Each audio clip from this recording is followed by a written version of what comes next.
ආයුබෝවන් ද career YouTube channel වෙත සාදරයෙන් පිළිගන්නවා.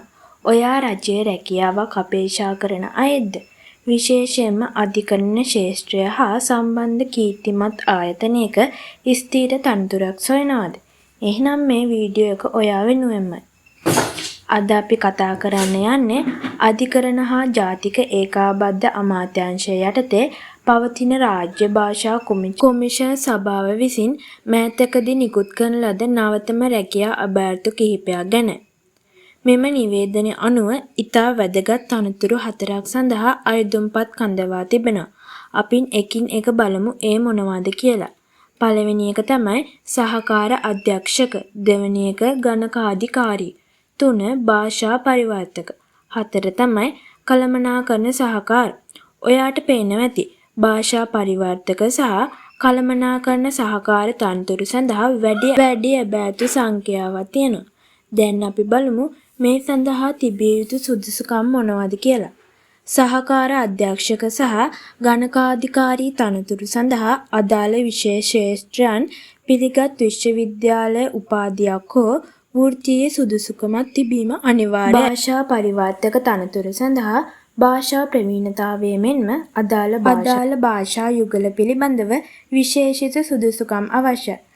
කළමනාකරණ සහකාර තනතුරු සඳහා සාමාන්‍ය පෙළ සහ උසස් පෙළ විභාග සමත් වීම මෙන්ම පරිගණක සාක්ෂරතාවය වැඩි අමතර සුදුසුකම් සලකා බලනු ලබනවා. මෙම සියලු තනතුරු සඳහා වයස් සීමාව සාමාන්‍යයෙන් අවුරුදු 18ත් 45ත් අතර විය යුතුයි. නමුත් රජයේ සේවයේ නියුතු අය සඳහා විශේෂ ක්‍රමවේදයන් තිබෙනවා. වැටුප් පරිමාණ සම්බන්ධයෙන් රජයේ චක්‍රලේඛ අනුව එක් තනතුරට අදාළ වන වැටුප් කේත නිවේදනයේ දක්වා තිබෙනවා. දැන් වැදගත්ම කොටස අයදුම් කරන්නේ කොහොමද? මේ වීඩියෝවේ දකුණුපස ඔබට පෙනෙන්නේ නිල අයදුම් පත්‍රයේ ආකෘතියයි. ඔබ මේ ඉතා නිවැරදිව පුරවා ඔබේ සහතිකවල පිටපත් සමග යොමු කළ යුතුයි.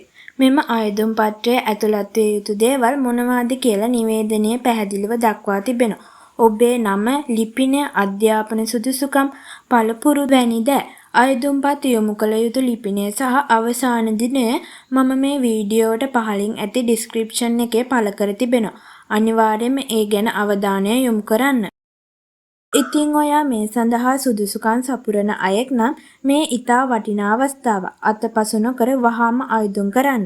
ඔබේ හිතමිතුරන් අතරත් රජයේ රැකියාවක් සොයන අය සිටිනවා නම් ඔවුන්ටත් මේ වීඩියෝ ෂෙයා කරන්න. ඒ වගේම ශ්‍රී ලංකාවේ අලුත්ම රැකියා අවස්ථා සහ වෘත්තීය උපදෙස් ලබා ගැනීමට අපේ channel එක subscribe කරන්න අමතක කරන්න එපා.